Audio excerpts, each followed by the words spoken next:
الحمدللہ وکفا وسلام علی عبادہ الذین اصطفى اما بعد فاعوذ باللہ من الشیطان الرجیم بسم اللہ الرحمن الرحیم وَلَقَدْ مَنَنَّا عَلَى مُوسَى وَهَارُونَ سبحان ربک رب العزة عما یصفون وسلام علی المرسلین والحمد للہ رب العالمین اللہم صل علی سیدنا و مولانا محمد وعلی آل سیدنا و مولانا محمد وبارک وسلم اللہم صل علی سیدنا و مولانا محمد وعلی آل سیدنا و مولانا محمد وبارک وسلم اللہم صل علی سیدنا و مولانا محمد وعلی آل سیدنا و مولانا محمد وبارک وسلم۔ حضرت موسیٰ علیہ السلام اور حضرت ہارون علیہ السلام کے بارے میں کئی مجالس ہو چکی ہیں۔ آج یہ آخری مجلس ہے جس میں ان کی تفصیلات کچھ مزید انشاءاللہ آئیں گی۔ آخری مجلس میں ہم حضرت موسیٰ علیہ السلام اور خضر علیہ السلام کی ملاقات کا واقعہ جو ہے وہ سن چکے ہیں۔ اس میں کچھ فوائد ہیں، کچھ سمجھنے کے لیے نکات ہیں، پوائنٹس ہیں۔ ان میں سے چند ایک کا ذکر ہوگا وقت کی کمی کی وجہ سے۔ انوار البیان ایک تفسیر ہے، انوار البیان، حضرت مولانا عاشق الہی بلند شہری رحمۃ اللہ علیہ کی، انہوں نے اس میں تقریباً 50 کے قریب پوائنٹس لکھے ہیں۔ ایک پوائنٹ تو یہ ہے کہ انسان کو اللہ کتنا ہی علم کیوں نہ عطا کر دے، کسی بھی شعبے میں کتنا ہی بڑا کیوں نہ ہو جائے، لیکن وہ اپنے آپ کو بڑا نہ سمجھے، اپنے آپ کو جھکا وہی رہنے دے اور یہی سمجھے کہ اللہ ہی بہتر جانتا ہے کہ کون عالم ہے، کون بڑا ہے۔ اب عاجزی اللہ تعالیٰ کو پسند ہے۔ دوسرا، حضرت موسیٰ علیہ السلام اپنے ساتھ اپنے نوجوان خادم حضرت یوشع بن نون علیہ السلام کو لے کے گئے تو علماء فرماتے ہیں یہاں سے یہ نقطہ ملتا ہے کہ سفر میں اکیلے نہ جانا چاہیے، خدمت کے لیے کسی کو ساتھ لے جانا اور تنہا سفر نہ کرنا یہ بہتر ہے۔ پھر جب موسیٰ علیہ السلام نکلے تو جو ان کے ساتھی تھے خادم حضرت یوشع بن نون علیہ السلام، جن کو بعد میں نبوت بھی ملی، ان کو پورے پروگرام سے آگاہ کر دیا کہ دیکھو ہمارا سفر ایسا ہے، یہ ہمارے کام ہے، یہ سارا کچھ ہے۔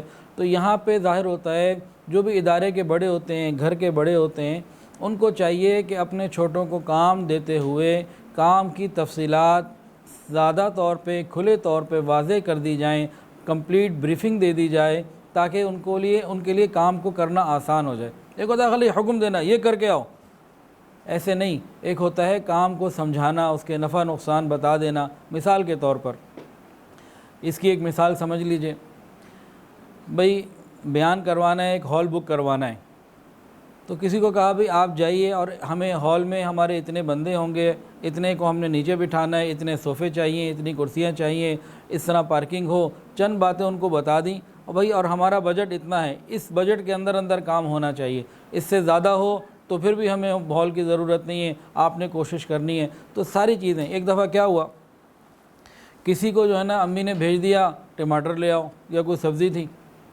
اب وہ جناب سبزی لے آیا، کافی پرانی بات ہے۔ اب سبزی جب وہ لے کر آیا نا تو بل پوچھا، اس نے کہا جی یہ چیز تو اتنے کی ملی۔ میں نے کہا تو 15-20 روپے کی چیز تھی، تم 200 روپے میں لے آئے ہو۔ جی آپ نے کب کہا تھا کہ مہنگی ہو تو نہ لانا؟ آپ نے کہا لے آنا، میں لے آیا، آپ کی بات میں نے مانی۔ تو اگر ہم کسی کو کام دیتے ہوئے اس کے نفع نقصان جو رسک فیکٹرز ہوتے ہیں وہ نہ بتائیں تو وہ کام پورا نہیں کر پاتا۔ تو اس لیے ادارے میں لوگوں کو چاہیے، گھر والوں کو چاہیے، بڑوں کو چاہیے کہ چھوٹوں کو کام دیتے ہوئے اس کی تفصیلات بھی بتا دیں، انہی کا فائدہ ہے بلکہ دونوں کا فائدہ ہے۔ اس کے علاوہ اگلی بات کہ طلب علم کے لیے، دین کا علم حاصل کرنے کے لیے سفر کر کے جانا چاہیے، استاد کو اپنے گھر نہیں بلانا چاہیے۔ اور آج تو ماشاءاللہ آن لائن ہی شروع ہو چکا ہے۔ آن لائن جو پڑھنے والے ہیں نا، یہ کہتے ہیں ہمیں ایک کلک کے اوپر نیا استاد ملتا ہے اور اگلے کلک کے اوپر نئی اکیڈمی ملتی ہے۔ وہ جو تعلق ہے، اساتذہ کا ادب ہے، محبت ہے، وہ سب کچھ آن لائن ہو ہی نہیں سکتا۔ اللہ تعالیٰ سے دعا ہے اللہ تعالیٰ تمام مدارس کو، مساجد کو، تبلیغی مراکز کو، دین کے اداروں کو پہلے سے زیادہ آباد فرمائے، اور ہمارے جو ذمہ دار لوگ ہیں اللہ انہیں بھی صحیح سمجھ عطا فرمائے، جو حکومت کے ذمہ دار لوگ ہیں اللہ انہیں بھی صحیح سمجھ عطا فرمائے۔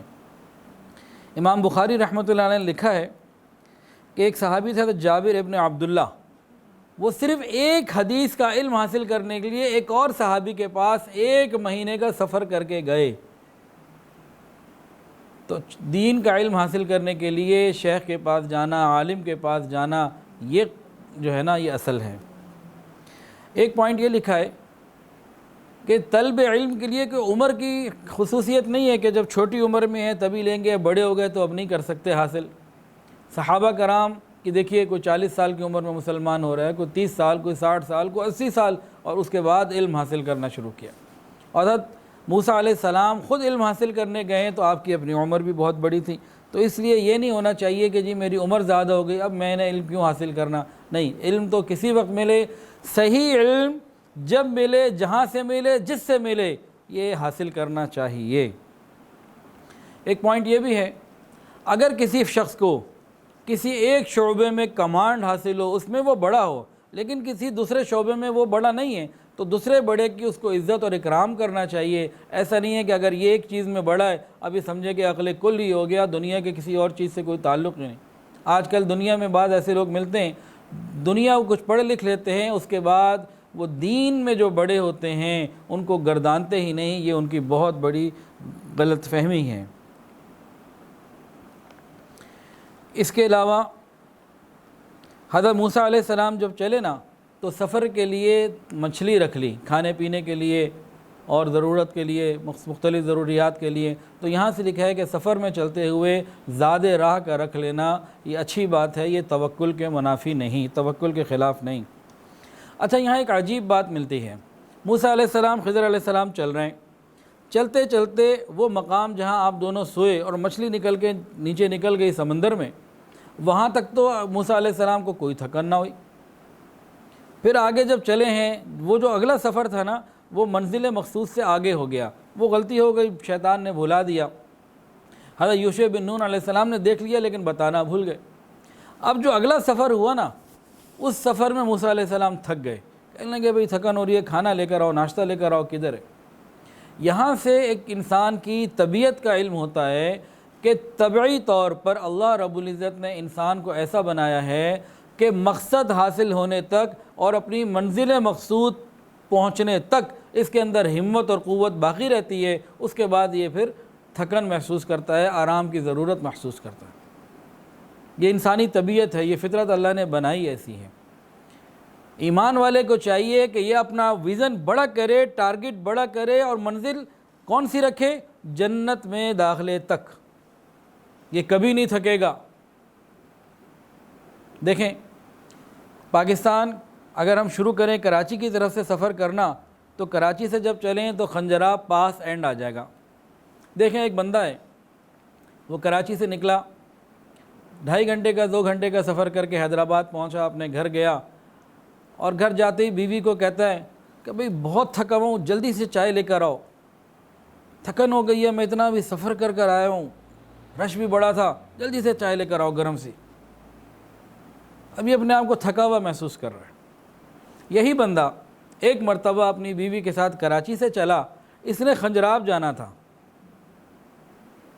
اب سفر کرتے کرتے درمیان میں حیدرآباد آ گیا۔ اب بیوی نے اس کو کہا آپ تھک گئے ہوں گے، ذرا تھوڑی دیر رک جائیے، آپ کے لیے چائے وغیرہ کا کوئی انتظام کیا جائے، تھوڑا آرام کر لیں۔ کہا تمہارا دماغ خراب ہو گیا، کھنجراب جانے ابھی سے تھک گئے۔ ان دونوں مثالوں میں کیا بات ہے؟ منزل چھوٹی متعین کریں گے، ٹارگٹ چھوٹا بنائیں گے، ویژن چھوٹا ہو جائے گا، جلدی تھک جائیں گے۔ جتنا بڑا ویژن ہوگا، جتنی منزل کا ہم تعین پہلے کر لیں گے تو کبھی نہیں تھکیں گے۔ دنیا کی تعلیم بہت ضروری، لیکن ان لوگوں کا مقصد فقط دنیا کی زندگی تک ہے، اس کے بعد کوئی نہیں۔ ایمان اور دین کی تعلیم، اللہ اور اس کے رسول کا لایا ہوا علم، دیا ہوا علم، اللہ کا دیا ہوا نبی کا لایا ہوا علم، یہ ہمیں جنت میں داخلے تک رہنمائی کرتا ہے، اس کے بعد کی بھی رہنمائی کرتا ہے۔ تو ایمان والے کو تو جنت میں داخلے تک کی نیت کرنی چاہیے کہ مجھے اپنے رب کو منانا ہے، ایسا نہ ہو کہ وہ مجھ سے ناراض ہو جائے، قبر میں یا قیامت کے دن میرے لیے مسائل پیش آ جائیں۔ جب نیت یہ ہو، ٹارگٹ یہ ہو، پھر یہ دین کے داعی، یہ دین کا کام کرنے والے نہیں تھکتے۔ دنیا کہتی رہتی ہے کچھ آرام بھی کر لو، لیکن ان کے مقصد کچھ اور ہوا کرتے ہیں، اللہ تعالیٰ ان کو اپنی رحمت سے چلا رہے ہوتے ہیں۔ اگلا پوائنٹ اس میں یہ ہے کہ حضرت موسیٰ علیہ السلام کے ساتھ یوشع بن نون علیہ السلام تھے، وہ بھول گئے، ان کو بتا دیا تھا پورا کہ دیکھو یہاں پہ جانا ہے، یہاں ملیں گے، یہاں مچھلی نے نکلنا ہے، ہم نے وہیں پہنچنا ہے جہاں مچھلی نکلے۔ اب یوشع بن نون علیہ السلام نے دیکھ لیا، بتانا بھول گئے، اور جب موسیٰ علیہ السلام کو بعد میں بتایا کہ جی وہ تو ہم پہلے دیکھ چکے ہیں، تو موسیٰ علیہ السلام نے کوئی ملامت نہیں کی، کوئی غصہ نہیں کیا، کوئی ناراضگی کا اظہار نہیں کیا۔ تو غلطیاں ہو جاتی ہیں ساتھیوں سے، تو ان غلطیوں کا یہ مطلب نہیں ہوتا کہ کسی کو ہم ملامت بھی کریں اور نقصان بھی پہنچائیں۔ اس کے علاوہ حضرت موسیٰ علیہ السلام جو حضرت خضر علیہ السلام کے پاس گئے ہیں، تو جا کے ان کو کہا کہ بھئی میں آپ سے سیکھنا چاہتا ہوں وہ علم جو آپ کے پاس ہے۔ حضرت موسیٰ علیہ السلام کے پاس شریعت کا علم تھا، اور ان کے پاس علم الاسرار تھے، باطنی علوم تھے، تکوینی علوم تھے، تو انہوں نے کہا کہ میں اس کو سیکھنا چاہتا ہوں۔ تو یہاں سے یہ بات معلوم ہوتی ہے کہ شریعت کا علم واقعی بلند اور بڑا ہے۔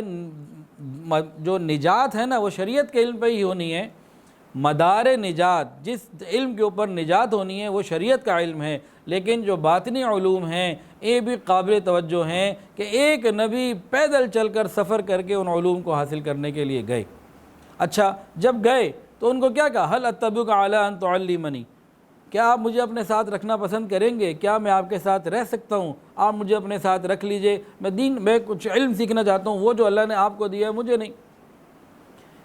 کیا مطلب؟ جب کسی کے پاس علم سیکھنے جائیں تو ادب اور عاجزی کے ساتھ انسان بات کرے۔ یہ بھی تو موسیٰ علیہ السلام کہہ سکے، یہ تو نہیں کہا نا کہ میں اتنی دور سے چل کر آیا ہوں، آپ کے اوپر ضروری ہے کہ مجھے سکھائیں۔ جیسے کہ آج کل کے بعض طلباء جو اسٹوڈنٹس ہوتے ہیں وہ عقل پوری نہیں رکھتے، ادب نہیں رکھتے، تو احسان جتلاتے ہیں۔ آج کل واٹس ایپ پہ میسیج آتے ہیں رمضان میں سب کو منع کیا ہوا، بعض دفعہ تو ہاتھ جوڑ کے منع کیا بھئی رمضان میں رابطہ نہ کیا کرے۔ ایک آدمی کو جواب نہیں دیا، آپ کو اتنی دیر ہو گئی جی دوبارہ بھی میسیج، آپ جواب ہی نہیں دیتے، 3 گھنٹے ہو گئے میسیج کیے ہوئے۔ بھئی یہ کون سا طریقہ ہے دوسرے کی سہولت کو خیال کرنا؟ تو حضرت موسیٰ علیہ السلام نے یہ نہیں کہا میں اتنی دور سے چل کر آیا ہوں، میں موسیٰ ہوں اور میں صاحب شریعت ہوں، آپ سکھائیں مجھے، کیا آپ مجھے اپنے ساتھ رکھیں گے؟ تو یہ عاجزی اور ادب ہی دین کے لیے آگے بڑھتی ہے۔ اس کے علاوہ پھر ان کے آپس کے معاملات کی ڈیلنگ ہوئی کہ بھئی انہوں نے کہا کہ اب ہمارا مزاج الگ ہے، آپ ساتھ نہیں رہ سکیں گے، صبر نہیں کر سکیں گے، تو انسان اپنے ادارے کے ماحول کا مزاج کا اطلاع کر دیتا ہے۔ بہرحال حضرت خضر علیہ السلام نے جو بستی والوں کی دیوار کھڑی کی، اس میں کیا تھا؟ اس میں یہ تھا کہ ان لوگوں نے تو ان کے ساتھ اچھا نہ کیا، لیکن بروں کے ساتھ اچھا کرنا یہ اچھے اخلاق ہوا کرتے ہیں۔ تو لوگ ہمارے ساتھ برا کریں، ہم لوگوں کے ساتھ اچھا کریں، یہ اخلاق ہیں۔ اس کے علاوہ یہ بھی معلوم ہوا کہ نیک آدمی کی اولاد کے ساتھ حسن سلوک کرنا یہ بھی ہے، علماء کی اولادوں کے ساتھ، نیک لوگوں کی اولادوں کے ساتھ خیر خواہی کرنا یہ بھی شریعت کی تعلیم ہے۔ اس کے علاوہ نبی کریم صلی اللہ علیہ وسلم کا ایک اپنا عمل کیا تھا کہ جب آپ نے واقعہ سنایا تو ایک افسوس کا اظہار کیا، فرمایا کاش موسیٰ علیہ السلام صبر کرتے، تھوڑا اور رک جاتے تو ہمیں اور بہت کچھ سیکھنے کو دیکھنے کو مل جاتا۔ غور کرنے کی بات ہے، رسول اللہ صلی اللہ علیہ وسلم تو صاحب شریعت ہیں، رسول اللہ صلی اللہ علیہ وسلم تو صاحب شریعت ہیں، آپ سے زیادہ تو علوم کسی کے پاس نہیں ہیں، لیکن اصل بات کیا ہے کہ جو علم کا حریص ہوتا ہے، علم کا طالب علم ہوتا ہے، وہ یہ چاہتا ہے مجھے اور بھی کچھ ملے، اور بھی کچھ ملے، اور بھی کچھ ملے۔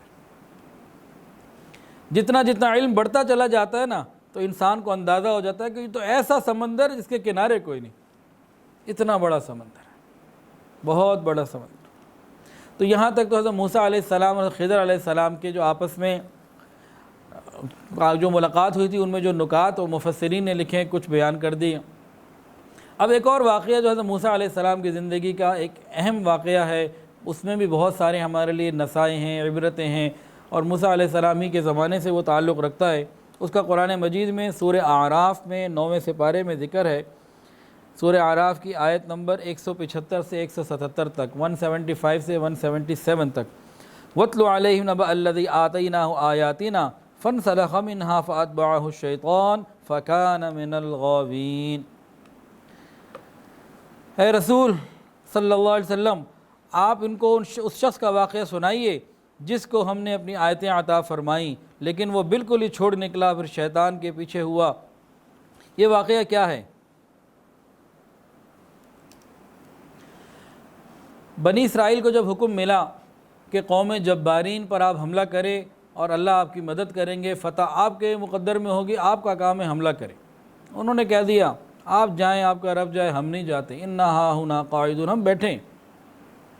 ادھر تو یہ معاملہ ہوا، دوسری طرف کیا تھا، وہ جو قوم جبارین تھی وہاں پہ ایک نیک دیندار آدمی رہتا تھا، بلعم ابن باعور اس کا نام تھا، بلعم باعور، وہ ان کا پیر کہہ لیجئے، راہب کہہ لیجئے، ان کا مذہبی پیشوا کہہ لیجئے، مستجاب الدعوات تھا، جو دعا مانگتا تھا قبول ہو جاتی تھی۔ اور قرآن مجید میں اللہ فرماتے ہیں کہ ہم نے اس کو اپنی آیات کا علم عطا کیا تھا۔ قرآن مجید میں اللہ فرماتے ہیں کہ ہم نے اپنی آیات کا ہم نے اس کو علم عطا کیا تھا، یعنی وہ مستجاب الدعوات مقرب بندہ تھا جو اللہ کے ہاں ایک مقام، اچھا مقام رکھتا تھا۔ جب ان لوگوں کو معلوم ہوا کہ موسیٰ علیہ السلام، فرعون تباہ ہو گیا، غرق ہو گیا، موسیٰ علیہ السلام کے ساتھ اللہ کی مدد ہے، ان کو مختلف معجزات بھی عطا کیے گئے ہیں اور یہ اب ہماری طرف حملہ کرنے آ رہے ہیں، تو وہ لوگ پریشان ہو گئے اور پریشان ہو کے ڈرے اور ڈر کے آئے بلعم ابن باعور کے پاس کہ بھائی تم ہمارے لیے دعا کرو، موسیٰ علیہ السلام اور ان کی قوم کے لیے بد دعا کرو کہ وہ وہیں پہ وہ لوگ انہیں شکست ہو جائے، ہمیں کامیابی مل جائے، تو آپ ان کے لیے بد دعا کرو، ہمارے لیے دعا کرو۔ بلعم باعور کہنے لگا کیا کہہ رہے ہو، میں موسیٰ علیہ السلام ان کے مقام کو جانتا ہوں، اللہ کی مدد ان کے ساتھ ہے، فرشتے ان کے ساتھ ہیں، میں زیادہ سے زیادہ ایک ولی ہوں اور وہ اللہ کے نبی ہیں، یہ کیسے ہو سکتا ہے میں ان کے خلاف بات کر دوں؟ اگر میں نے وقت کے نبی کے خلاف زبان سے باتیں نکالیں، بد دعا کی، بد کلامی کی، برے بول بولے، میرا دین بھی تباہ، میری دنیا بھی تباہ، آخرت بھی تباہ، میں برباد ہو جاؤں گا۔ وقت کے نبی کے خلاف بات کرنا، سنتوں کے خلاف بات کرنا، دین کے خلاف، اسلام کے خلاف بات کرنا، یہ دین اور دنیا دونوں تباہ ہو جاتی ہیں ایسے شخص کی۔ وہ جانتا تھا، اس نے کہا میں تباہ ہو جاؤں گا، میں نہیں بات کر سکتا۔ انہوں نے اصرار کیا، بہت اصرار کیا، بہت اصرار کیا، پھر تحفے بھی دیے، خوب مال دیا اور پیچھے بیوی کو بھی لگا دیا، اس کی بیوی کی بھی منتیں کی، بیوی بھی کہنے لگی دیکھو یہاں سے اتنے تحفے آ رہے ہیں، اور بہرحال بد نصیبی آگے آ گئی، اور اس نے کیونکہ لوگوں کا، فاسقین کا ہدیہ مال قبول کیا تھا تو وہ حرام مال آیا، برا مال آیا، اس نے اس کو بھی برا بنا دیا۔ بہت ضرورت ہے مال حلال کی، مال حلال کی۔ برے لوگوں سے تعلقات، ان کے ہدیے، ان کے ہاں جانا، ان کا مال آنا تباہ کر دیتا ہے بندے کو۔ مال لے لیا، بیوی نے بھی اصرار کیا، خوشامد کی، لوگوں نے بھی کیا۔ اب یہ شخص جو کہ جانتا ہے کہ موسیٰ علیہ السلام برحق ہیں، لیکن دنیا کی خواہش کے اندر آ کے موسیٰ علیہ السلام کے خلاف بد دعا کرنے کے لیے تیار ہو گیا۔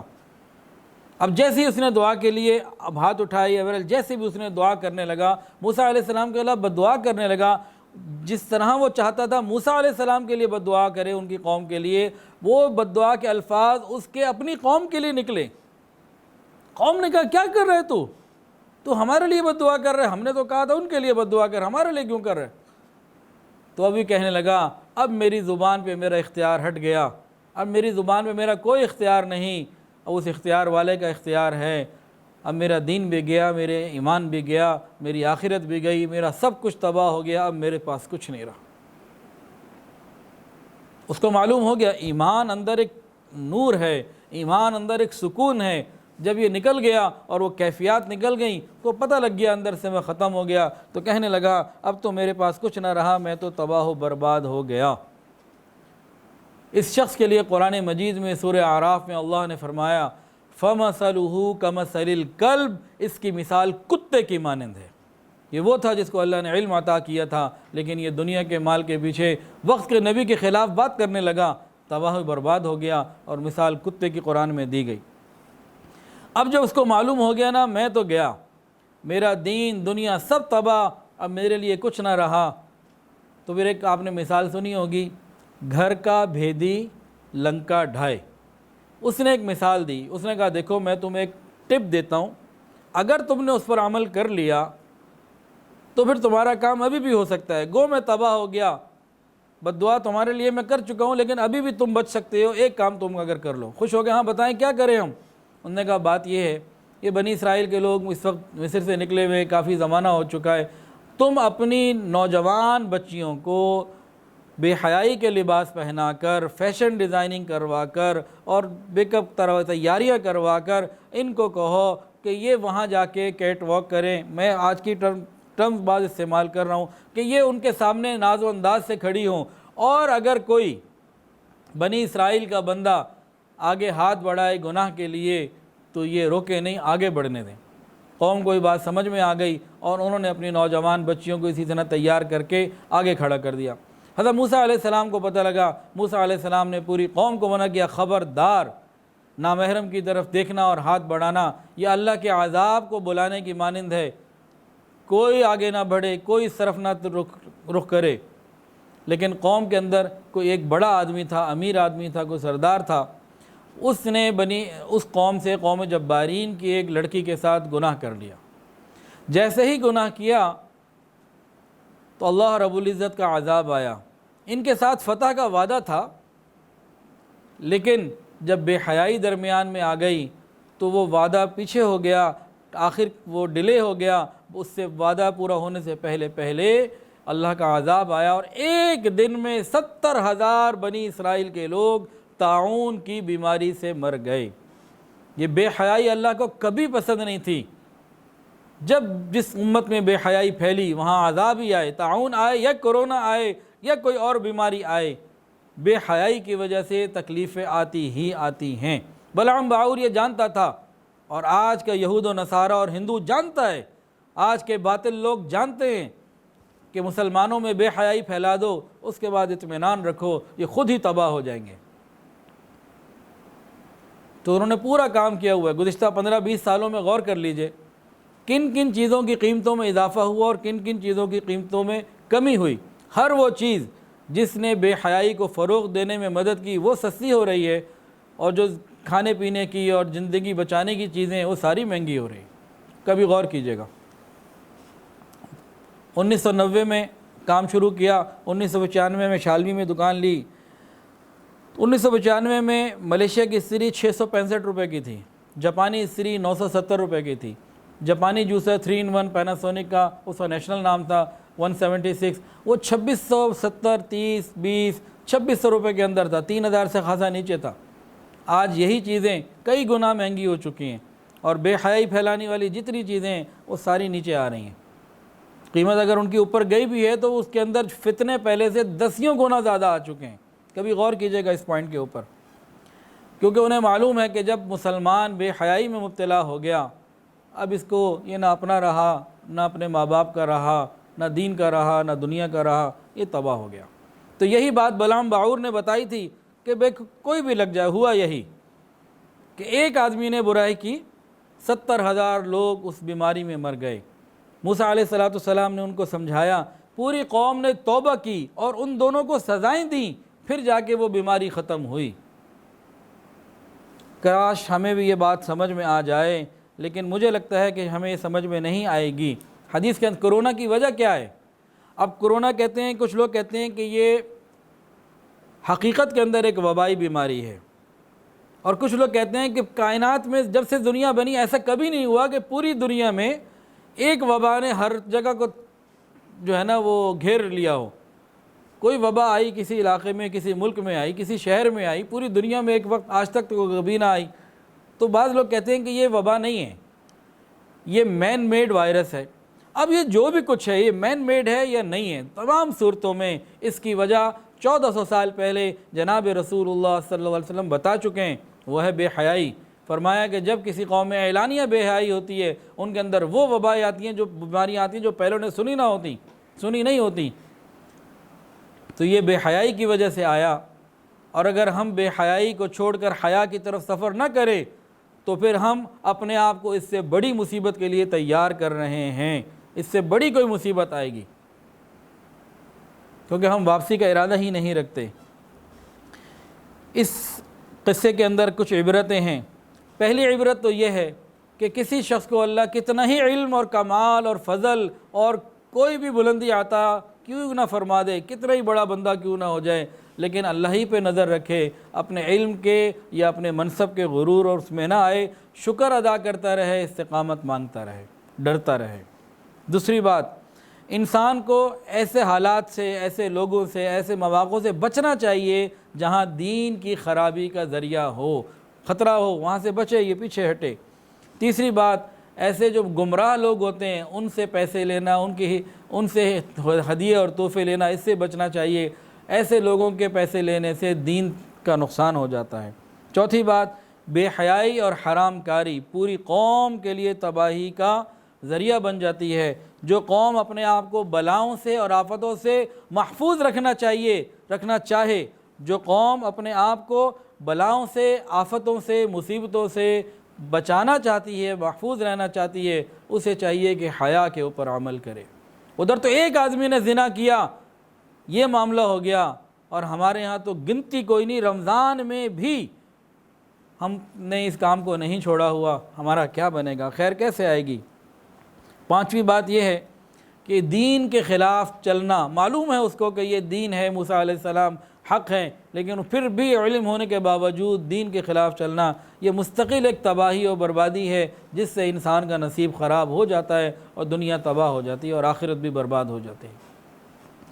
اس کے بعد دو واقعات ہیں موسیٰ علیہ السلام کی زندگی کے۔ ایک تو ہے فرعون کی بیوی حضرت آسیہ رضی اللہ تعالی عنہا کا، اور ایک ہے فرعون کی خادمہ مشاطہ بی بی کا۔ اللہ کی شان، یہ دونوں مسلمان ہو گئیں، اپنے ایمان کو چھپائے رکھا۔ مشاطہ بی بی، حضرت جی فرماتے ہیں اپنی کتاب خطبات فقیر جلد نمبر 12 میں ان دونوں کے واقعات کو حضرت نے لکھا ہے۔ فرماتے ہیں کہ یہ وہاں کی خادمہ تھی اور گویا ہیئر ڈریسر تھی۔ تو ایک دن یہ فرعون کی بیٹی کے بال بنا رہی تھی تو کنگا یا کوئی چیز نیچے گری، تو بسم اللہ اس طرح کا کوئی لفظ نکلا کہ موسیٰ علیہ السلام کے رب کا پتہ لگ گیا۔ فرعون کی بیوی بیٹی نے کہا کہ تم موسیٰ کے رب کو مانتی ہو، کیونکہ بات کھل چکی تھی تو اب چھپانا ممکن نہ تھا۔ انہوں نے کہا ہاں میں موسیٰ کے رب کو مانتی ہوں۔ اس کو بڑا غصہ آیا، گئی اپنے باپ فرعون کے پاس، تم کیا خدائی کا دعویٰ کرتے ہو؟ تمہاری ناک کے نیچے ایک کنیز، ایک خادمہ، وہ تجھے خدا نہیں مانتی، کیا تمہاری خدائی ہے؟ اس کو بڑا غصہ آیا، دربار لگایا، مشاطہ بی بی کو بلایا اور کہا دیکھو تم مجھے رب مانتی ہو کہ موسیٰ کے رب کو؟ ہاں موسیٰ کے رب کو، کھل چکی تھی بات۔ تو دیکھو تم مجھے رب مان لو، اگر مان لو گی تو بچ جاؤ گی، محل میں رہو گی، نہیں تو تمہیں میں ایسی عبرت ناک سزا دوں گا جو کسی کو نہ دی۔ لیکن جب ایمان آ جاتا ہے نا تو انہوں نے کیا جواب دیا کہ اے بدبخت فرعون، تو زیادہ سے زیادہ میرے جسم سے جان نکال سکتا ہے، میرے سینے سے ایمان نہیں نکال سکتا، کر لے جو کچھ تجھ سے ہو سکتا ہے، فقض ما انت قاض۔ فرعون کو غصہ آیا، ان کو چومیخہ کروایا۔ چومیخہ کروانا کیا ہوتا ہے؟ زمین پہ لٹا دیا، ایک ہاتھ میں میخ گاڑی زمین کے اندر کیل، دوسرے ہاتھ میں بھی اسی طرح میخ ڈالی زمین کے اندر، پھر دونوں پاؤں کے اندر ڈالی اور کہا اب ایمان لاتی ہے؟ کہا نہیں، ایمان تو میں نہیں تیرے اوپر لاتی، میں تو رب پہ ایمان لا چکی۔ مشاطہ بی بی کی چھوٹی دودھ پیتی بچی تھی، اس حالت میں اس بچی کو ماں کے سینے پہ رکھا گیا، بچی نے ماں کا دودھ پینا شروع کر دیا۔ فرعون نے کہا دیکھ ابھی بھی مجھے رب مان لے ورنہ تیری بچی کو تیرے سینے پہ ذبح کریں گے۔ یہ ایمان والوں کی شان بڑی عجیب ہوتی ہے، جب ایمان سینوں میں راسخ ہو جاتا ہے، کہا تجھ سے جو ہو سکتا ہے تو کر لے، میں تو اپنے رب پہ ایمان لا چکی۔ فرعون نے اس بچی کو ذبح کروا دیا۔ ماں کے دل پہ کیا گزری ہوگی، جو خود جو ہے وہ تکلیف میں مبتلا ہے، اور چھوٹی بچی کا خون جب اس کے سینے پہ بہا ہوگا، دل پہ کیا گزری ہوگی۔ لیکن اس نے یہی کہا تجھ سے جو ہو سکتا ہے تو کر لے، میں ایمان چھوڑنے والی نہیں۔ بعد میں پھر ان کو بھی شہید کر دیا گیا۔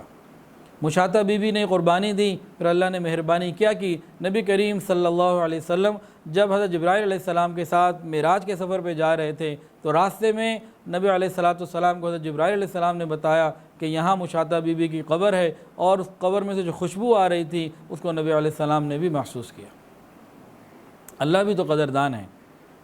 مشاطہ بی بی کو سزا دی۔ اس کے بعد فرعون کو جب معلوم ہوا کہ میری اپنی بیوی وقت کی ملکہ، جس کو سینکڑوں لوگوں میں سے چنا، جس کے ایک آنکھ کے اشارے پہ سینکڑوں کنیزیں ہر کام کرنے کے لیے تیار، پورے ملک کی فرسٹ لیڈی، وہ مجھے نہیں مانتی، موسیٰ کے رب کو رب مانتی ہے۔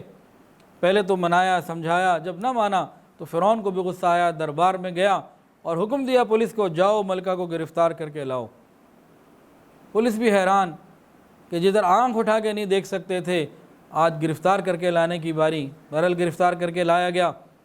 فرعون نے سب کے سامنے پوچھا، ہاں بھئی مجھے مانتی ہو کہ نہیں؟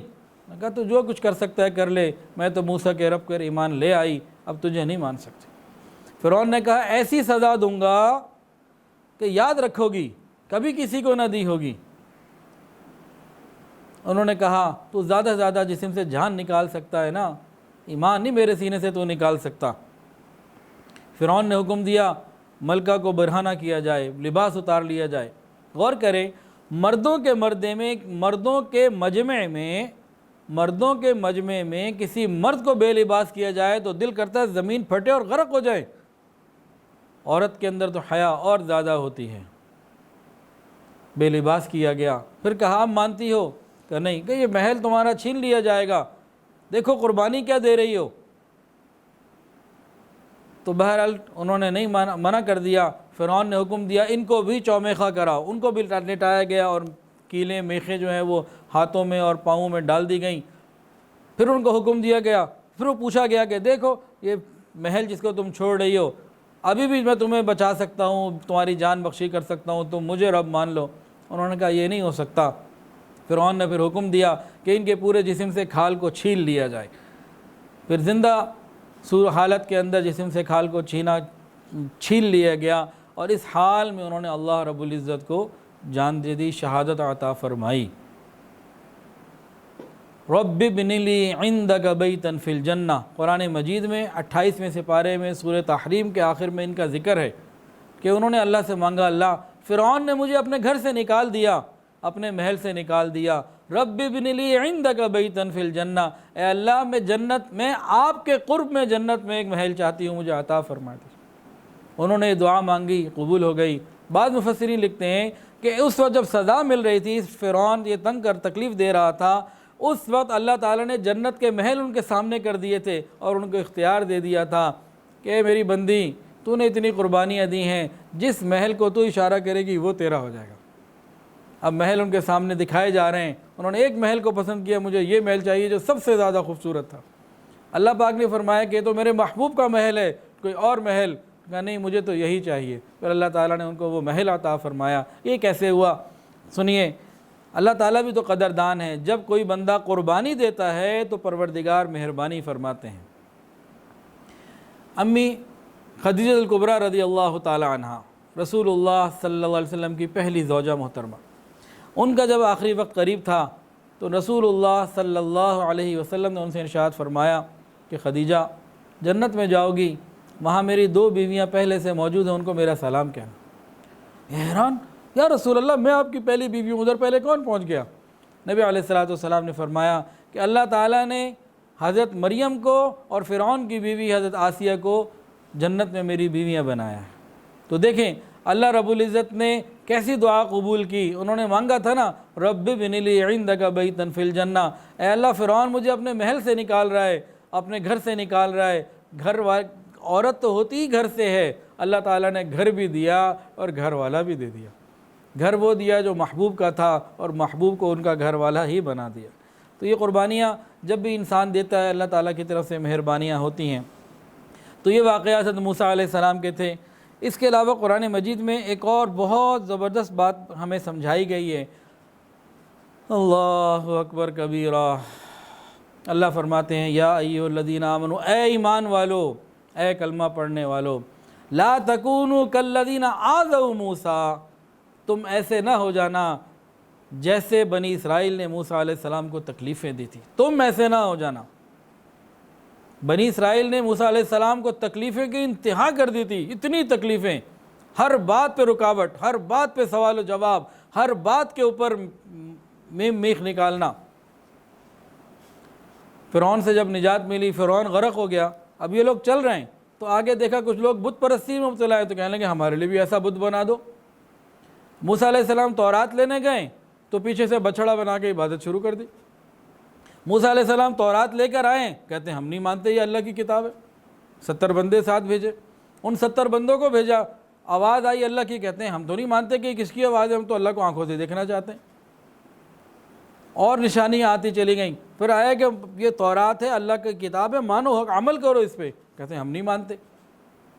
پھر کچھ وقت کے لیے ماننا شروع ہو گئے تو بعد میں پھر بکھر گئے، پھر ایک قتل ہو گیا۔ موسیٰ علیہ السلام کے پاس آیا، انہوں نے کہا کہ اللہ فرماتے ہیں کہ گائے ذبح کرو، اس کا گوشت کا ٹکڑا ڈال دو مقتول کے اوپر، وہ خود بتا دے گا۔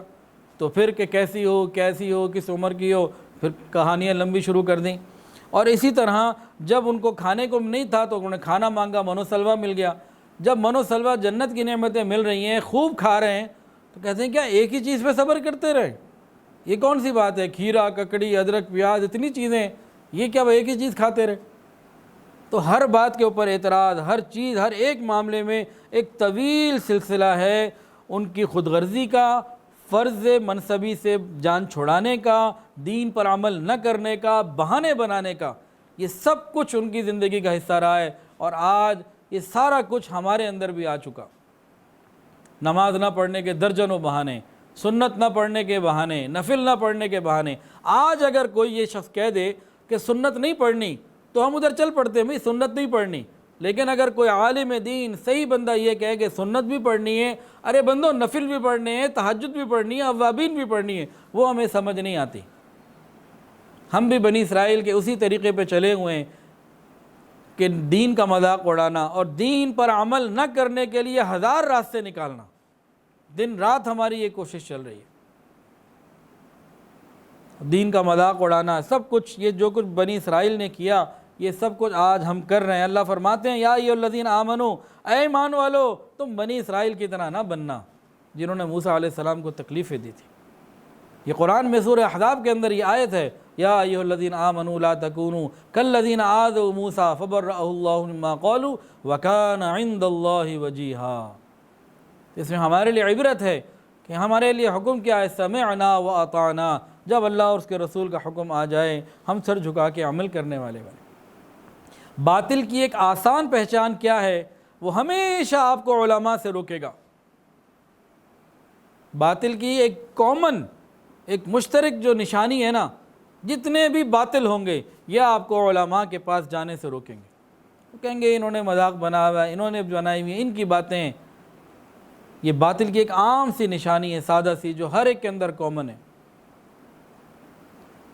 تو حضور پاک صلی اللہ علیہ وسلم تو آخری نبی ہیں، آپ کے بعد قیامت تک کوئی نبی آنے والا نہیں۔ اب قیامت تک انسانوں کی ہدایت اور رہنمائی کے لیے نبی علیہ السلام کے وارث علماء ہی تو ہیں۔ نبی کہہ رہے ہیں علماء کی قدر کرو، جس نے علماء کی عزت نہ کی وہ ہم میں سے نہیں۔ نبی یہ کہہ رہے ہیں، نبی کیا کہہ رہے ہیں کہ تم عالم بنو، طالب علم بنو، ان کی بات محبت سے سننے والے بنو۔ اگر یہ سب کچھ نہیں کر سکتے تو کبھی بھی ان کے مخالف نہ بننا۔ فرمایا جس نے کسی عالم بعمل کو محبت سے دیکھا گویا اس نے مجھے دیکھا۔ تو نبی کہہ رہے علماء کے پاس جاؤ، آج کا باطل کہتا ہے علماء سے دور رہو۔ یہ ایک بہت بڑی پہچان ہے، اگر سمجھ میں آ جائے عقل والوں کے لیے اس میں بڑی نشانیاں ہیں، کیونکہ جو اللہ اور اس کے رسول کا دین ہے یہ مدارس، علماء، مساجد اور خانقاہوں سے اور یہ تبلیغی محنتوں سے یہ قیامت تک آگے پہنچنا ہے، اور کوئی راستہ نہیں ہے۔ یہی راستے ہیں دین کی محنت کے، جتنے بھی اور راستے ہیں تصنیف و تالیف کے، یہی جو علماء کے راستے ہیں، یہی نبی کا دین آخر تک پہنچائیں گے قیامت تک۔ تو نبی کہتے ہیں کہ میرے ورثاء کی بات کو مانو، اور باطل کہتا ہے کہ علماء کے پاس نہ جاؤ۔ کاش اگر ہمیں عقل آ جائے تو ہم اس بات کو سمجھ لیں۔ لیکن ایک کیفیت انسان کے اندر پیدا ہوتی ہے کہ جب اس کے اندر اپنی کسی بڑائی آ جاتی ہے نا، سپیورٹی کمپلیکس میں آ جاتا ہے، کسی چیز کا ہو، مال کا ہو، پیسے کا ہو، علم کا ہو، تجارت کا ہو، عہدے کا ہو، جب وہ اپنے اندر اپنے آپ کو سپیریئر سمجھنے لگتا ہے تو اس کے اندر حق بات کو قبول کرنے کی استعداد ختم ہو جاتی ہے، وہ بیچارہ معذور ہو جاتا ہے اس بات سے۔ تو بہرحال موسیٰ علیہ السلام کے بارے میں آتا ہے کہ ان کو قوم نے بڑی تکلیفیں دیں۔ چند باتیں تو آپ نے سنی، لیکن چند باتیں اور بھی سن لیجئے۔ بخاری شریف میں بھی اور مسلم شریف میں ایک واقعہ ہے، نبی کریم صلی اللہ علیہ وسلم نے ارشاد فرمایا کہ حضرت موسیٰ علیہ السلام پر شرم و حیا کا بہت غلبہ تھا۔ کیوں نہ ہو، یہ شرم و حیا یہ تمام انبیاء کے اندر تھی، اور انبیاء کے ماننے والوں کے اندر بھی ہوتی ہے۔ بے حیائی شیطان کی طرف سے ہے۔ شرم و حیا تو انبیاء کا اور علماء کا اور حیا والوں کا حصہ ہے، نیک دیندار لوگوں کی یہ کوالٹی ہوا کرتی ہے۔ کفر اور اسلام یہ دو الگ الگ تہذیبیں ہیں۔ اسلام کے اندر حیا ایک شعبہ ہے، الحیاء شعبۃ من الایمان، اور کفر کے اندر حیا ایک بیماری ہے۔ وہ کہتے ہیں شائنس از اے سکنس، یہ تو ایک بیماری ہے۔ کسی کو ایجوکیشن اسکول میں دو بچے ہوں اور وہ آپس میں حیا کریں، وہ کہتے ہیں اس کو کسی پروفیسر کو دکھاؤ، یہ تو بیمار لگتے ہیں۔ تو وہاں یہ بیماری ہے، اور اسلام کا یہ بہت بڑا حصہ، ایمان کا حصہ ہے حیا۔ اللہ ہمیں عطا فرمائے۔ تو بنی اسرائیل کیسے تنگ کرتے تھے کہ موسیٰ علیہ السلام حیا کی وجہ سے چھپ کے تنہائی میں نہاتے تھے، کسی کے سامنے اپنا جسم نہیں لاتے تھے۔ یہ بخاری اور مسلم دونوں میں ہے۔ اور جو بنی اسرائیل کے لوگ تھے یہ کھلے عام نہاتے تھے برہنہ ہو کے۔ جب موسیٰ علیہ السلام کو انہوں نے دیکھا کہ یہ ہمارے ساتھ مل کے نہیں نہاتے اور اپنا جسم چھپاتے ہیں، تو ان لوگوں نے، انتہائی بدبخت قسم کے لوگ تھے اور انتہائی سخت قسم کے لوگ تھے، عجیب عجیب باتیں کرنے کے لگے کہ جی لگتا ہے ان کو تو کوئی بیماری ہے، لگتا ہے ان کا تو کوئی یہ مسئلہ ہے، کوئی وہ مسئلہ ہے۔ ایسی باتیں جو منہ سے بولنا مشکل ہے، کتابوں میں لکھی ہیں، بات کرنا مشکل ہے، ایسے ایسے عیب لگاتے اور تہمتیں لگاتے۔ اللہ رب العزت نے پھر اپنے نبی کی پاکی کو اور ان کی عصمت کو اور ان کی باتوں کو واضح کرنے کے لیے ایک عجیب انتظام کیا۔ حدیث کے اندر آتا ہے نبی حضرت موسیٰ علیہ السلام جو ہے ایک مرتبہ تنہائی میں اسی طرح نہا رہے تھے، انہوں نے اپنے کپڑے ایک پتھر کے اوپر رکھ دیے تھے، نہا رہے تھے۔ اللہ رب العزت نے بنی اسرائیل کی ان باتوں کو ختم کرنے کے لیے، جو موسیٰ علیہ السلام کے خلاف مستقل وہ الٹا سیدھا بولتے رہتے تھے، وہ پتھر موسیٰ علیہ السلام کے کپڑے لے کے بھاگا، اور بھاگا بھی اس طرف جہاں بنی اسرائیل کا مجمع تھا، خوب لوگ تھے۔ موسیٰ علیہ السلام نے دیکھا تو وہ اچانک اس صورتحال میں جو ہے نا وہ اپنے کپڑے لینے کے لیے پتھر کے پیچھے بھاگے۔ اب موسیٰ علیہ السلام پیچھے پیچھے بھاگ رہے ہیں، پتھر آگے بھاگ رہا ہے۔ موسیٰ علیہ السلام فرما رہے ہیں اے پتھر میرے کپڑے، اے پتھر میرے کپڑے۔ موسیٰ علیہ السلام بھاگتے چلے جا رہے ہیں، پتھر آگے جا رہے ہیں، اور جب پتھر بنی اسرائیل کے مجمع میں پہنچ گیا وہاں رک گیا، اللہ نے روک دیا اس کو۔ موسیٰ علیہ السلام گئے، اپنے کپڑے لیے، آپ کے پاس لاٹھی تھی، اس پتھر کو کئی آپ نے زور زور سے ماری، اس پتھر پہ نشان بھی پڑ گیا۔ تاہم اس پورے وقت میں موسیٰ علیہ السلام کے پورے جسم کو بنی اسرائیل والوں نے دیکھ لیا، اور انہیں پتہ لگ گیا کہ ہم جتنی باتیں کرتے ہیں وہ غلط اور بہتان ہیں۔ یہ اللہ تعالیٰ نے اپنے نبی کو ان کے ذہنوں میں جو غلط باتیں آ گئی تھیں واضح کرنا تھا، تو اتنا تکلیف دیتے تھے۔ ایک واقعہ یہ لکھا ہوا ہے بنی اسرائیل کی تکلیفوں کے دینے کا۔ اچھا یہاں پہ کیا ہے، اس واقعے میں ایک بات کامن کیا ہے کہ آج ہمارے گھر میں کوئی پردہ کر لے، کوئی شرعی پردہ کرنے پر آ جائے، کوئی برقع پہننے پر آ جائے، ہم لوگ ہی اس کو تانے دے دے کے مار دیتے ہیں کہ نام تو تمہارا فاطمہ، خدیجہ، عائشہ، رقیہ، مریم، زینب ہے، لیکن تم ان جیسا پردہ نہیں کر سکتی۔ ہمارے گھروں میں ہماری بیٹی، بہو، ہمارے گھر کی کوئی خاتون کہہ دیں کہ میں نے وہ پردہ کرنا ہے جن کے ناموں پہ آپ نے میرا نام رکھا، میں نے ویسے پردہ کرنا ہے، ابھی ہمارے گھروں میں لڑائیاں شروع ہو جائیں گی۔ ہمارا حال بھی کوئی اچھا نہیں ہے کہ دین کے لیے ہم نے بھی بہت تکلیفیں بنا لی ہیں، اور دین کا مذاق ہم بھی اسی طرح اڑا رہے ہیں۔ اللہ ہماری حفاظت فرمائے، جیسے کہ بنی اسرائیل نے نبیوں کا اڑایا، ہم بھی دین کے احکامات کا پورا مذاق اڑاتے ہیں۔ اللہ ہماری حفاظت۔ اللہ نے فرمایا تھا یا ایھا الذین آمنوا لا تکونوا کالذین آذوا موسیٰ، کہ تم ایسے نہ ہو جانا جیسے موسیٰ علیہ السلام کو بنی اسرائیل والوں نے تکلیف دی۔ کیا مطلب؟ تم اپنے دین کا، سنتوں کا اور اللہ کے احکامات کا مذاق نہ اڑانا۔ لیکن ہم نے اس سے سبق نہیں لیا۔ موسیٰ علیہ السلام اور حضرت ہارون علیہ السلام یہ دونوں وادی تیہ میں زندگی گزار رہے تھے۔ حضرت ہارون علیہ السلام کی وفات کا وقت آیا۔ موسیٰ علیہ السلام، ہارون علیہ السلام، ایک پہاڑ کا نام ہے حور۔ ایک تو جنت میں حور ہوتی ہے نا، ہا والی، یہ ہا والی نہیں، حور ہے والی۔ تو حور پہاڑ کے اوپر گئے، وہاں حضرت ہارون علیہ السلام کا انتقال ہو گیا۔ موسیٰ علیہ السلام نے وہاں ان کی تجہیز و تکفین وغیرہ کے جو معاملات تھے کیے، بنی اسرائیل میں آئے اور آ کر اطلاع کر دی کہ بھئی میرے بڑے بھائی موسیٰ علیہ السلام کا انتقال ہو گیا۔ یہ تو بنی اسرائیل والے تو پتہ نہیں کس مٹی کے بنے ہوئے تھے، کہنے کہ نہیں، لگتا ہے آپ نے قتل کیا ان کو، ان کا انتقال نہیں ہوا، آپ قاتل ہیں ان کے، آپ نے قتل کیا ان کو۔ موسیٰ علیہ السلام کو انتہائی تکلیف ہوئی۔ اپنے نبی کے دل کی تسلی کے لیے، تکلیف کو دور کرنے کے لیے اللہ تعالیٰ نے ہارون علیہ السلام کی جو جسم جو تھا اس کو لوگوں کے سامنے دکھا دیا، سامنے لے آئے، اور سب لوگوں نے دیکھ لیا کہ اس کے اوپر کسی قتل کے کوئی نشان نہیں ہے۔ بھئی قتل کرنے کچھ مارتا نا بندہ، پتھر مارتا، کچھ چاقو مارتا، کچھ تو پورا جسم تو بالکل 100% صحیح سلامت ہے۔ تب بنی اسرائیل والوں کو اطمینان ہوا یہ معجزہ دیکھ کے کہ جی ٹھیک ہے، ان کا انتقال ہو گیا۔ اس طرح یہ تکلیفیں دیتے تھے۔ اسی طرح موسیٰ علیہ السلام کو تکلیف دینے کا ایک واقعہ اور بھی ہے کہ جب قارون نے حسد کیا موسیٰ علیہ السلام سے کہ ان کو ہر ایک آدمی پوچھتا ہے، مجھے پوچھتا ہی کوئی نہیں، تو ایک عورت کو اس نے تیار کیا اور کہا کہ دیکھو جس وقت موسیٰ علیہ السلام واعظ و نصیحت کر رہے ہوں گے نا، عین اس وقت لوگوں کے مجمع میں جا کے کہہ دینا کہ تمہارا میرا کوئی ناجائز تعلق۔ جیسے ہی اس عورت نے جا کے یہ کہا تو موسیٰ علیہ السلام سجدے میں گر پڑے اور سر اٹھا کر بڑے ہی غضب کے ساتھ اور جذبے کے ساتھ اس عورت کو مخاطب ہو کے فرمایا کہ جو کچھ تو نے ابھی کہا ہے تو خدا کی قسم کھا کے کہہ سکتی ہے کہ یہ سچ ہے؟ یہ سن کر عورت کے اوپر ایک رعشہ لرزہ طاری ہو گیا۔ اس نے کہا بات یہ ہے کہ مجھے قارون نے پیسے دے کے اس بات پہ رضامند کیا تھا۔ تو موسیٰ علیہ السلام کو بنی اسرائیل نے خوب تکلیفیں دیں، اور آج ہم اللہ کے نبی کے دین کا مذاق اڑاتے ہیں۔ ہمیں چاہیے کہ ہم موت سے پہلے اس بات کی فکر کر لیں۔ بہرحال حضرت ہارون علیہ السلام کا انتقال ہوا، اس کے بعد حضرت موسیٰ علیہ السلام کا انتقال بھی ہوا۔ ایک روایت کے مطابق جو تاریخی روایت ہے کہ حضرت موسیٰ علیہ السلام کی عمر 120 سال تھی۔ بخاری و مسلم میں نے حضرت موسیٰ علیہ السلام کا واقعہ جو وفات کا ہے بڑا ہی عجیب طریقے سے نقل ہوا ہے، بڑا مزیدار بھی ہے، عجیب۔ حضور پاک صلی اللہ علیہ وسلم نے ارشاد فرمایا کہ موسیٰ علیہ السلام کے بعد موت کا فرشتہ آیا۔ اس نے کہا جی آپ کے رب نے بلایا ہے اور آپ کی روح قبض کرنی ہے، اب چلیے۔ موسیٰ علیہ السلام نے تو چپیڑ ماری اس کو، زبردست ایک مارا اس کو تماچا، اس کی تو آنکھ ہی پھٹ گئی۔ موسیٰ علیہ السلام نے ایک قوت والے تھے، بہت جلیل القدر اور اولو العزم پیغمبروں میں سے ہیں۔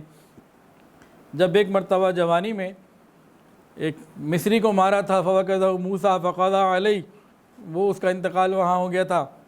حالانکہ آپ نے تو اس کو جان سے نہیں مارنا تھا، آپ نے تو ویسے ہی اس کو پنچ مارا، وہ ناک آؤٹ ہو گیا۔ ابھی جب ملک الموت آئے کہ جی آپ کی روح قبض کرنی ہے، انہوں نے اس کو ہاتھ لگایا، زوردار ایک ہاتھ جو مارا، اس کو آنکھ جو ہے نا وہ زخمی ہو گئی اور آنکھ پھوٹ گئی۔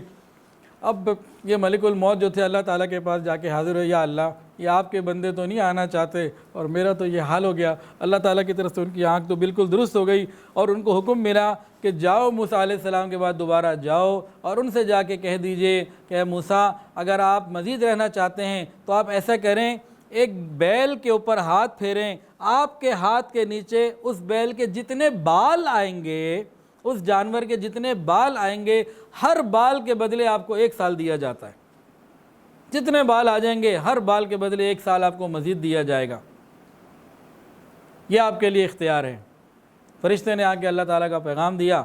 موسیٰ علیہ السلام نے پوچھا یا اللہ یہ جو مہلت ملے گی ہر بال کے بدلے 1 سال والی مہلت، اس مہلت کے پورا ہونے کے بعد کیا ہوگا؟ یہ جو طویل زندگی آئے گی اس کے بعد کیا ہوگا؟ فرمایا اس کے بعد بھی نتیجہ تو موت ہے، موت تو آنی ہے، میرے پاس تو آپ کو آنا ہی آنا ہے۔ تو موسیٰ علیہ السلام نے عرض کیا یا اللہ اگر طویل سے طویل زندگی کا نتیجہ بھی موت ہی ہے تو پھر آج ہی کیوں نہیں اور ابھی ہی کیوں نہیں؟ پھر موسیٰ علیہ السلام کا اس کا انتقال ہو گیا اور اللہ تعالیٰ کے پاس وہ پہنچ گئے۔ نبی اکرم صلی اللہ علیہ وسلم نے ارشاد فرمایا اگر میں اس جگہ ہوتا تو تم کو حضرت موسیٰ علیہ السلام کی قبر کا نشان دکھاتا کہ وہ ایک سرخ ٹیلے کے اوپر کثیب احمر کے قریب اس جگہ پر دفن ہیں۔ کتابوں میں لکھا ہے کہ اریحہ بستی میں ایک سرخ ٹیلہ ہے، وہاں پہ حضرت موسیٰ علیہ السلام کی جو ہے وہ قبر موجود ہے۔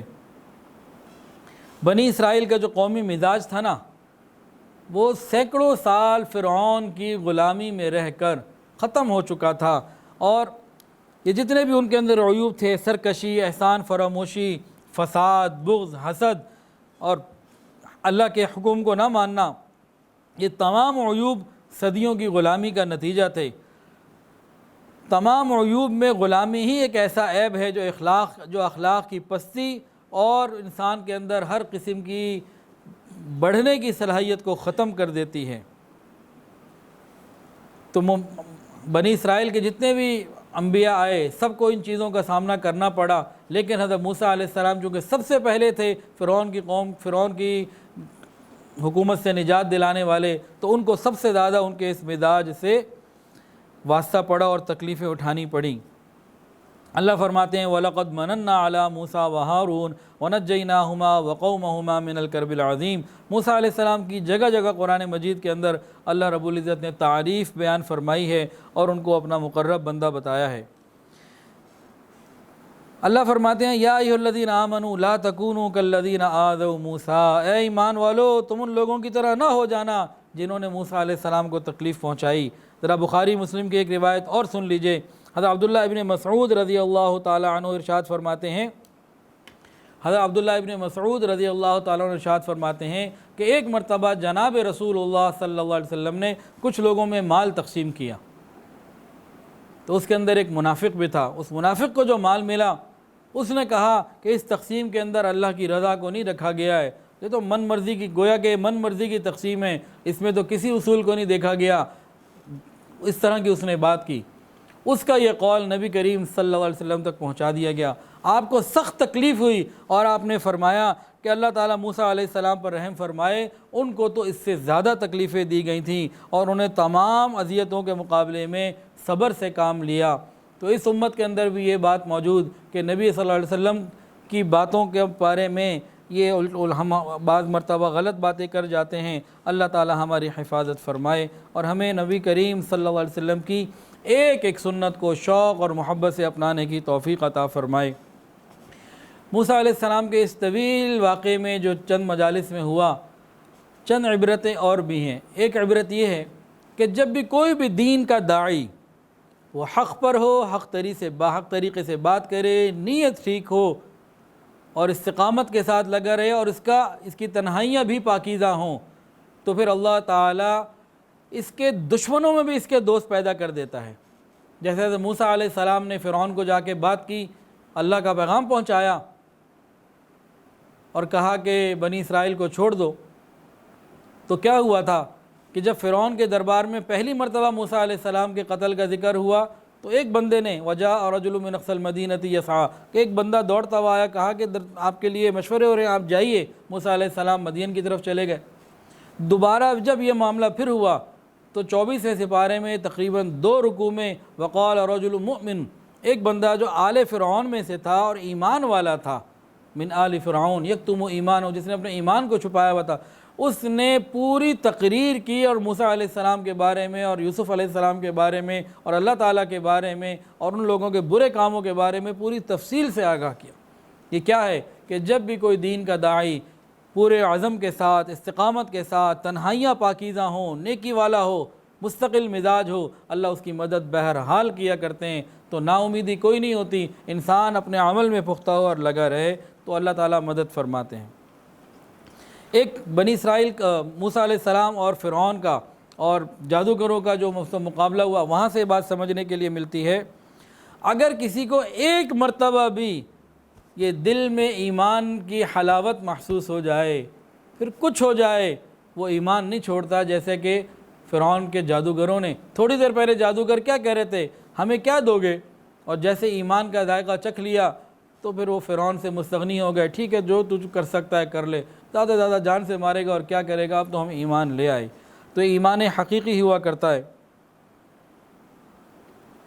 غلامی کی زندگی کا ایک بہت بڑا اثر یہ ہوتا ہے کہ اس غلام قوم کے اندر ہمت، عزم، یہ سب ختم ہو جاتا ہے۔ خود کو آگے بڑھانا اور اپنی شخصیت کو اور اپنے دین کو اور اپنی چیزوں کو اچھا سمجھنا اور ان پہ جمے رہنا یہ مشکل ہو جاتا ہے۔ یہ غلامی کی وجہ سے یہ اپنے سونے کو بھی مٹی سمجھتے ہیں اور دوسرے کی خاک کو بھی یہ سونے سے قیمتی سمجھ لیتے ہیں۔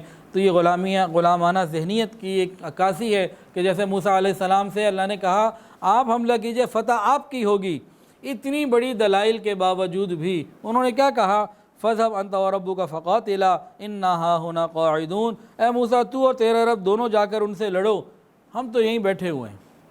یہ غلامانہ ذہنیت کی عکاسی ہوا کرتی ہے کہ آج بھی ہم ایک انگریزوں کی غلامی کے بعد ذہنی طور پر اللہ اور اس کے رسول کی بات کو سمجھنے کے لیے تیار ہی نہیں ہیں کہ ہم مسلسل احساس کمتری کا شکار ہیں۔ وہ پھٹی ہوئی پینٹ پہنے، ہم پھٹی ہوئی پینٹ پہننا شروع کر دیتے ہیں، وہ شارٹ قمیص پہنے، ہم شارٹ پہننا شروع کر دیتے ہیں، وہ اس کو لمبا کر دیں ہم لمبی کر دیتے ہیں، وہ داڑھی کٹوائیں ہم داڑھی کٹوا دیتے ہیں، وہ فیشن والی داڑیاں رکھیں ہم وہ داڑیاں رکھنی شروع کر دیتے ہیں۔